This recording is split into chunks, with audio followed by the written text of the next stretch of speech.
Aqua friends, welcome to my channel. My name's Nicole and today I have a beautiful winter sunset sky tutorial and a very informative tip for success that I started implementing for paintings that has made a big difference, and I'm going to share that with you as a bonus at the end of this video, so stay tuned to the end so you don't miss anything.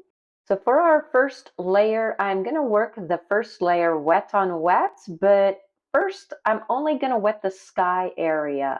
This way, there will be a hard edge on the horizon line, which I want. So you're going to wet your paper really well. If you take your time on this step, this is going to ensure that you have enough time to put your colors down. It also helps to make puddles of the paint that you're going to use so it will save time. Ask me how I know this. So the lightest colors first, as always. We always work from light to dark, and we're going to bring in those darker blues into the light sunset colors in these long strokes that I'm making. Now, I'm not sure what I was thinking here. Larger canvas, bigger brushes, right? I guess I was looking for a challenge that day. In hindsight, I really should have used a larger flat brush. Would have been easier to lay down the paint in a faster, more efficient manner. I know what I was thinking because I did want those wispy ends as the blues kind of coming into the lighter areas, and I just wanted it to be very wispy. So in the end, it did work out, and I really like how the sky is looking.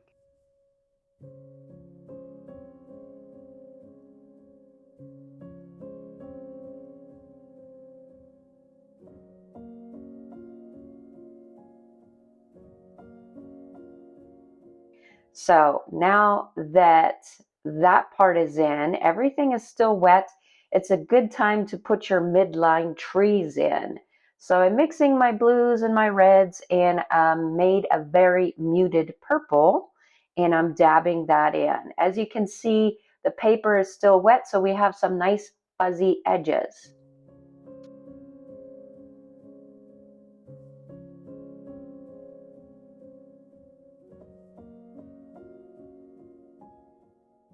The other line of trees is a darker, and I'm bringing more indigo blue into the mix.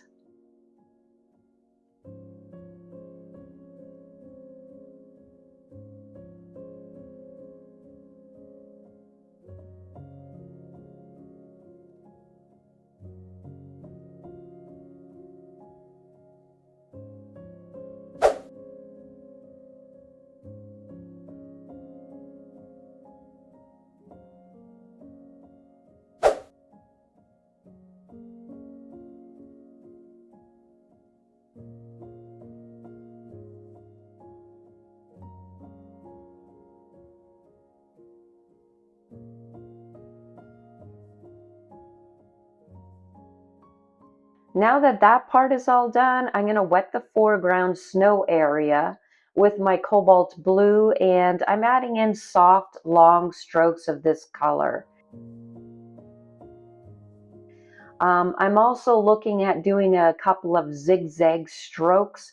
That helps to lead the eye into the painting. Now that our foundation layer 1 is done, we're going to let that whole thing dry. For the second layer, all our hard work is done, and it's time to get those trees in using my handmade scrubber brush and script liner brush. So I just took an old brush and I pounded on the ferrule so that the hairs would spread out and that they would become separated. And it makes a fantastic texture brush for distant trees, for a lot of different things, even animal hair. It's a really great brush when you tweak old brushes and find new uses for them.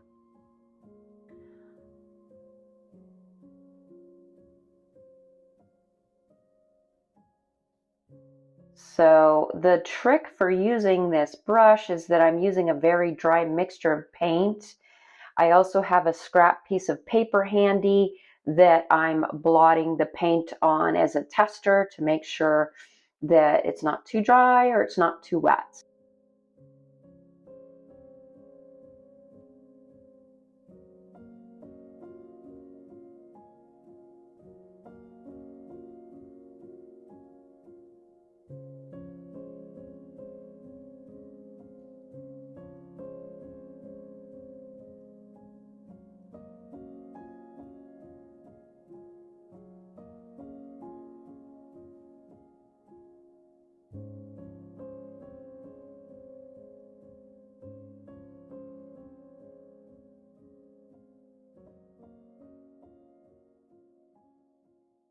The base of these trees, I am bringing in a more watery mixture to get that contrast in.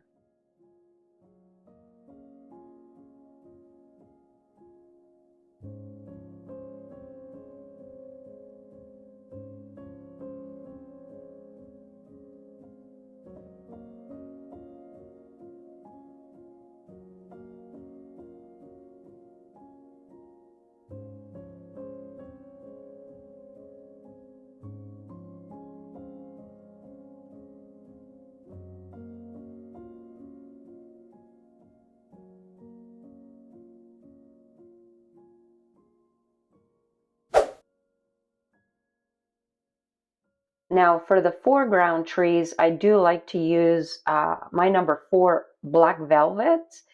It does hold a lot of paint, but it has such a super fine tip that you can get these delicate lines and not have to reload your brush very often. So I do love using that a lot.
Congratulations, you guys just created a masterpiece.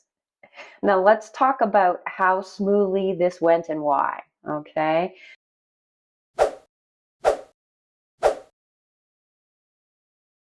So this is my super secret that I saved for the end.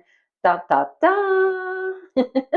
A warm-up exercise using a smaller canvas. So taking just a very small scrap of paper, guys, trying out all your ideas on a smaller scale and using it as a warm-up exercise.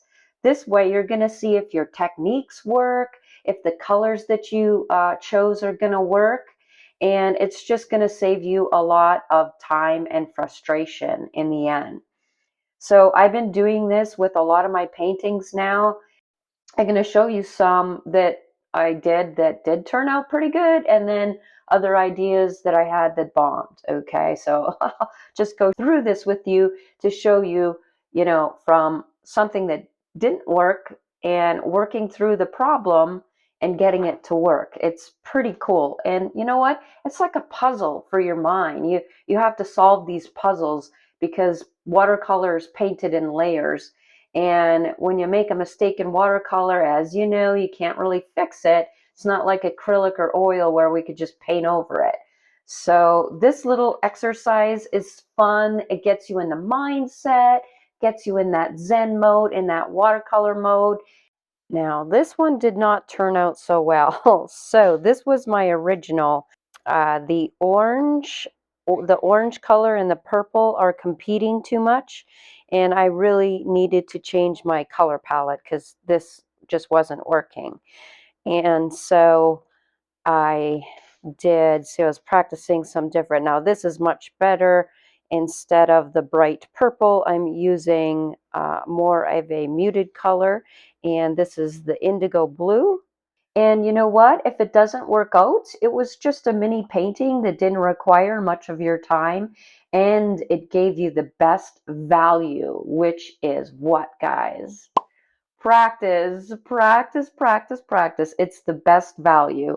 I really hope you guys enjoyed this tutorial, and don't forget to give it a thumbs up and subscribe for more watercolor adventures.